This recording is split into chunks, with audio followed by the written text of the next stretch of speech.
Bismillahirrahmanirrahim. Assalamualaikum warahmatullahi wabarakatuh. Alhamdulillah, saudaraku yang dirahmati oleh Allah, kita bertemu di channel Baitul Maqdis. Perkenalkan, nama saya Anton Kristiono. Dalam perjalanan saya membina mu'alaf dan para murtadin, seringkali ada sebuah ungkapan bahwa kenapa memilih Nabi Muhammad sebagai Rasul, padahal Nabi Muhammad belum tentu masuk surga. Buktinya adalah orang Islam selalu mengucapkan sholawat, memberi salam, mendoakan Nabi Muhammad supaya selamat. Sedangkan Yesus Kristus adalah seorang juru selamat. Kebanyakan dari umat Kristen, mereka mengatakan bahwa Yesus datang ke dunia ini untuk menebus dosa manusia. Jadi barang siapa yang percaya kepada Yesus, maka dia akan masuk surga.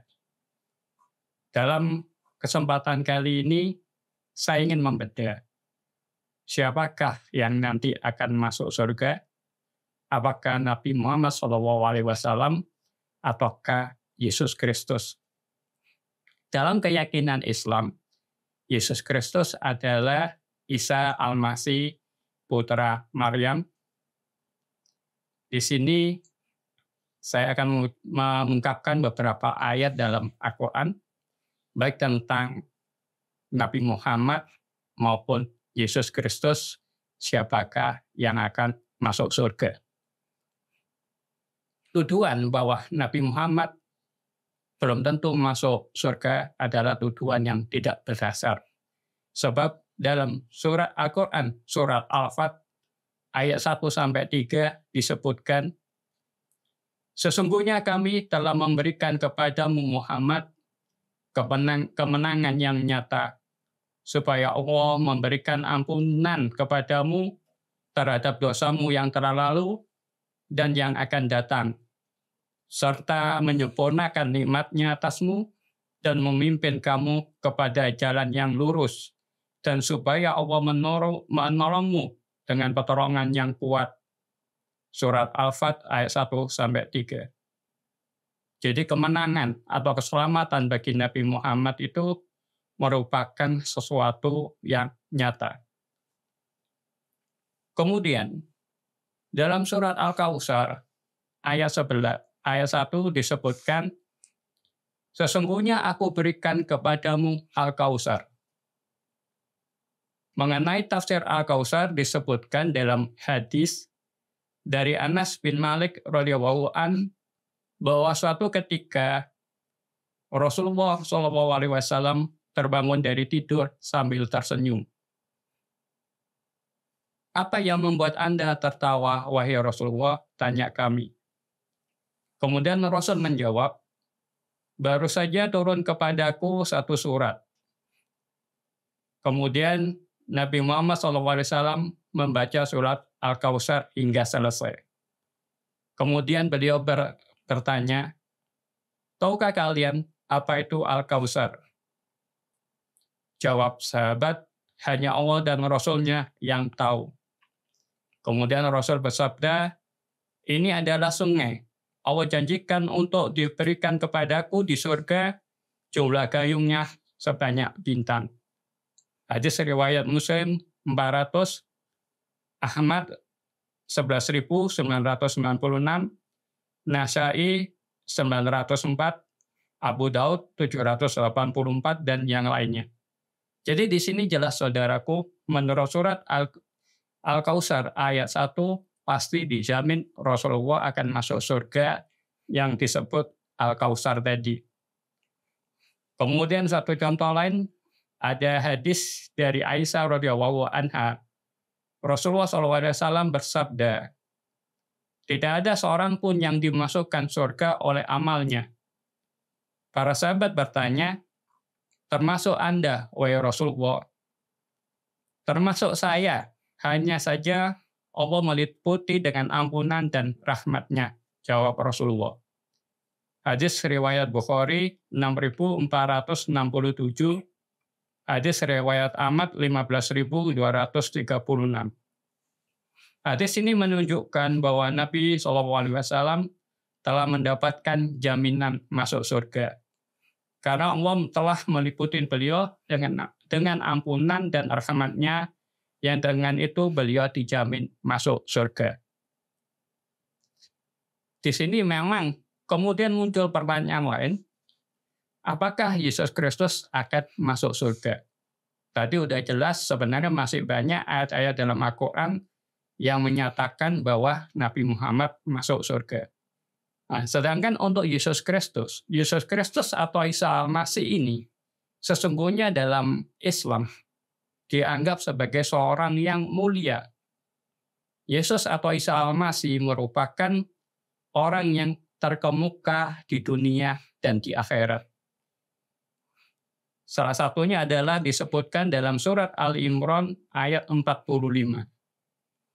Ingatlah ketika malaikat berkata, "Hai Maryam, sesungguhnya Allah memberdayakan kamu dengan kelahiran seorang putra yang diciptakan dengan kalimat yang datang daripadanya.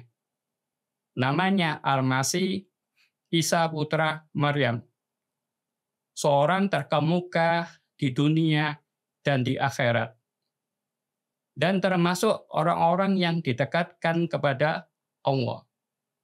Jadi dalam surat Al-Imran ayat 45 ini ditegaskan bahwa Yesus merupakan orang yang terkemuka, orang yang sangat dekat kepada Allah. Dalam Alkitab Perjanjian Lama dan Alkitab Perjanjian Baru, orang-orang yang dekat, orang-orang yang posisinya mulia di dekat Allah Bapa tadi disebut sebagai anak Allah. Jadi intinya, sebutan anak Allah itu bukan berarti anak Allah secara genetik. Karena apa? Karena Allah Bapa, Allah yang Esa ini bukanlah tidak beranak dan tidak diperanakan. Jadi anggapan bahwa Yesus anak Allah bukan berartinya Yesus dilahirkan oleh Allah Bapa, bukan. Tapi dia adalah kekasih Allah itu sendiri. Kemudian dalam surat Ali Imran ayat 47, Maryam berkata, "Ya Tuhanku, betapa mungkin aku mempunyai anak, padahal aku belum pernah disentuh oleh laki-laki pun." Allah berfirman dengan perantaraan Jibril, "Demikianlah Allah menciptakan apa yang dikehendakinya. Apabila Allah berkehendak menetapkan sesuatu, maka Allah hanya cukup berkata kepadanya, kun fayakun, jadilah, lalu jadilah dia." Jadi apa yang disampaikan dalam surat Ali Imran ayat 47 ini mengingatkan kita dengan apa yang disampaikan dalam Lukas pasal 1, di mana pada saat itu malaikat Tuhan mendatangi Bunda Maria, yang kemudian dia mengatakan bahwa Bunda Maria akan mempunyai seorang anak. Padahal Bunda Maria adalah seorang perempuan yang suci, yang tidak pernah disentuh oleh laki-laki. Tapi kemudian malaikat Tuhan mengatakan bahwa semua itu mungkin, karena itu merupakan kuasa Allah Bapa. Insya Allah nanti dalam kesempatan selanjutnya, saya akan membedah tentang berita kedatangan malaikat Tuhan kepada Bunda Maria, yang dia kemudian memberitakan bahwa Bunda Maria akan mempunyai seorang anak, padahal Bunda Maria adalah seorang perempuan yang suci. Karena apa? Karena dalam surat Al-Imran maupun dalam surat Maryam, ini ada kisah yang sama. Bahwa ternyata di dalam Al-Quran ada kisah di mana malaikat Tuhan atau Jibril mendatangi Siti Maryam. Kemudian dia memberitakan bahwa Siti Maryam ini akan melahirkan seorang anak. Jadi itu ada. Nanti dalam kesempatan berikutnya akan saya tampilkan mana ayat-ayatnya. Bahkan tidak hanya malaikat Tuhan tidak hanya mendatangi Bunda Maria. Ada kisah lain yang juga ada dalam Lukas pasal 1, juga ada dalam surat Maryam, yaitu kisah tentang kedatangan malaikat Tuhan kepada Zakaria. Zakaria adalah seorang yang tua, sedangkan istrinya merupakan seorang yang mandul. Tapi kemudian malaikat Tuhan, dia mengatakan kepada Zakaria, dia akan punya anak yang akan diberi nama Yohanes atau Yahya. Kemudian malaikat Tuhan mengatakan bahwa tanda-tanda Zakaria akan mempunyai anak adalah dia tidak bisa berbicara selama beberapa hari dengan manusia. Jadi intinya dari kisah itu tadi, kisah kedatangan malaikat Tuhan atau malaikat Jibril kepada Bunda Maria atau Maryam, kemudian kisah kedatangan malaikat Tuhan atau Jibril kepada Nabi Zakaria tadi, itu bisa disimpulkan nanti, bisa diketahui bahwa sesungguhnya Isa Al-Masih adalah Yesus Kristus. Kemudian Bunda Maria adalah Maryam anak Imron. Sedangkan Zakaria baik dalam Alkitab maupun dalam Al-Quran namanya sama. Sedangkan Yohanes Pembaptis dalam Islam disebut Nabi Yahya alaihissalam. Mungkin ini akan kita bahas lengkap di sesi berikutnya. Di sini cuma menegaskan kembali apa yang saya sampaikan tadi, bahwa menurut surat Ali Imran ayat 47, Yesus Kristus lahir dari seorang perempuan yang suci. Kemudian dalam surat Al-Anbiya ayat 91, Allah berfirman, dan ingatlah kisah Maryam yang telah memelihara kehormatannya. Lalu kami tiupkan ke dalam tubuhnya roh dari kami, dan kami jadikan dia dan anaknya tanda kekuasaan Allah yang besar bagi semesta alam. Surat Al-Anbiya ayat 91. Jadi di sini peristiwa kelahiran Yesus Kristus merupakan tanda kekuasaan Allah, di mana dia meniupkan roh kudusnya kepada Siti Maryam, sehingga Siti Maryam tadi mempunyai anak tanpa disentuh oleh laki-laki. Tapi ingat, saudaraku yang dirahmatin oleh Allah, sesungguhnya Yesus Kristus atau Isa Al-Masih dalam keyakinan Islam adalah seorang Rasulullah, bukan Allah Bapa, bukan Allah. Karena apa? Karena Allah itu esa.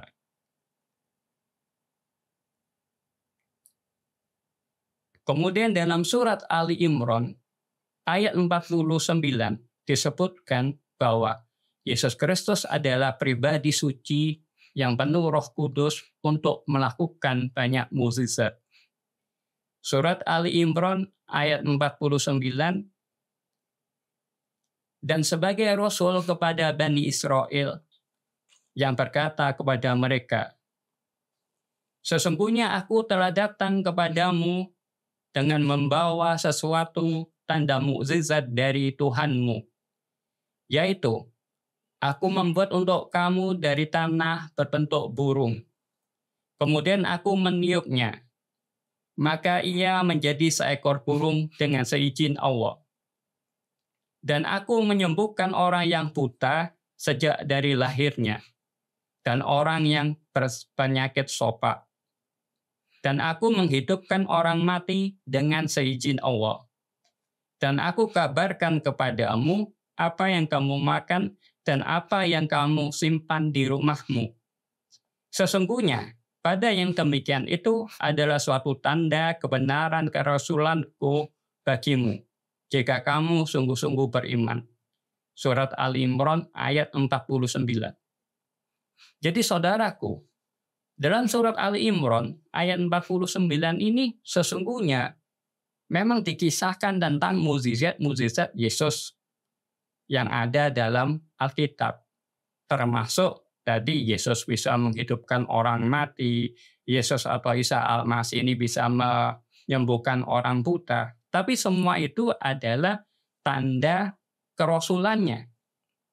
Ini pun nanti dalam video berikutnya saya bisa mengungkapkan salah satunya ketika Yesus ingin menghidupkan Lazarus, itu dalam Alkitab Yesus menyatakan bahwa peristiwa dia bisa menghidupkan Lazarus yang telah mati selama beberapa hari merupakan bukti kebesaran Allah Bapa. Nanti insya Allah dalam kesempatan berikutnya saya akan membahas itu. Jadi intinya, Al-Quran ini justru memuliakan Yesus Kristus dan mengakui mukjizat-mukjizat yang dilakukan oleh Yesus Kristus. Bahkan, menurut Anisoros, dia menulis buku kebenaran yang diungkapkan. Anisoros ini merupakan orang Arab Kristen dari Palestina. Dia mengatakan bahwa ada satu mukjizat Yesus Kristus atau Isa Al-Masih yang disebutkan dalam Al-Quran, tetapi tidak disebutkan dalam Alkitab, yaitu di mana Yesus Kristus atau Isa Al-Masih dia bisa berbicara ketika dia masih ketika dia baru lahir, ketika masih bayi.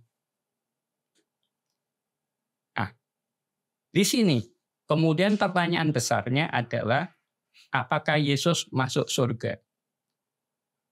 Dalam Ali Imran ayat 55 disebutkan bahwa ingatlah ketika Allah berfirman, "Hai Isa, sesungguhnya aku akan menyampaikan kamu kepada akhir ajalmu dan mengangkat kamu kepadaku serta membersihkan kamu dari orang-orang yang kafir dan menjadikan orang-orang yang mengikuti kamu di atas orang-orang yang kafir hingga hari kiamat. Kemudian hanya kepada akulah kembalimu, lalu aku memutuskan di antaramu tentang hal-hal yang selalu kamu berselisih padanya." Surat Al-Imran ayat 55. Jadi saudaraku yang dirahmati oleh Allah, dalam surat Al-Imran ayat 55 ini ditegaskan bahwa sesungguhnya Yesus Kristus atau Isa Al-Masih ini tidak disalib, tapi melainkan diangkat ke surga oleh Allah. Tapi memang sampai hari ini terjadi perdebatan antara kita. Bahkan Simon, seorang Yahudi yang menantikan penghiburan bagi orang-orang Israel, menyatakan bahwa Yesus Kristus ini memang menjadi suatu tanda simbol perbantahan, di mana akan banyak orang akan ditinggikan derajatnya oleh Yesus Kristus, tapi sebaliknya akan banyak orang yang akan direndahkan atau dia akan tersesat karena Yesus Kristus juga. Sehingga apa? Seperti yang disampaikan dalam surat Al-Imran ayat 55 ini, nanti setelah hari kiamat ini, Allah akan menjelaskan kepada kita, memutuskan hal-hal yang selalu kita berselisih padanya. Jadi tadi dengan tegas dan jelas dalam Al-Quran maupun hadis yang telah saya sampaikan bahwa sesungguhnya baik Yesus Kristus maupun Nabi Muhammad SAW mereka sama-sama masuk surga. Mereka adalah orang yang mulia di sisi Allah dan dijamin masuk surga. Tapi ingat saudaraku yang dirahmati oleh Allah, bahwa sesungguhnya Yesus Kristus bukanlah Allah Bapa. Yesus adalah Rasulullah. Hal ini sesuai dengan apa yang disampaikan atau disabdakan oleh Yesus Kristus sendiri dalam Injil Yohanes pasal 17 ayat 3. Yesus bersabda, "Inilah hidup yang kekal itu, yaitu bahwa mereka mengenal Engkau satu-satunya Allah yang benar dan mengenal Yesus Kristus yang telah Engkau utus." Satu-satunya Allah yang benar artinya la ilaha illallah. Tiada Tuhan selain Allah. Sedangkan Yesus Kristus yang telah Engkau utus artinya Yesus adalah utusan Allah atau Rasulullah. Karena itu, dalam surat An-Nisa ayat 171, Allah berfirman, "Wahai ahli kitab, janganlah kamu melampaui batas dalam agamamu Dan janganlah kamu mengatakan terhadap Allah kecuali yang benar. Sesungguhnya, Al-Masih, Isa putra Maryam itu adalah utusan Allah yang diciptakan dengan kalimatnya, yang disampaikannya kepada Maryam dan dengan tiupan dari roh darinya. Maka berimanlah kamu kepada Allah dan Rasul-Rasulnya, dan janganlah kamu mengatakan Tuhan itu tiga.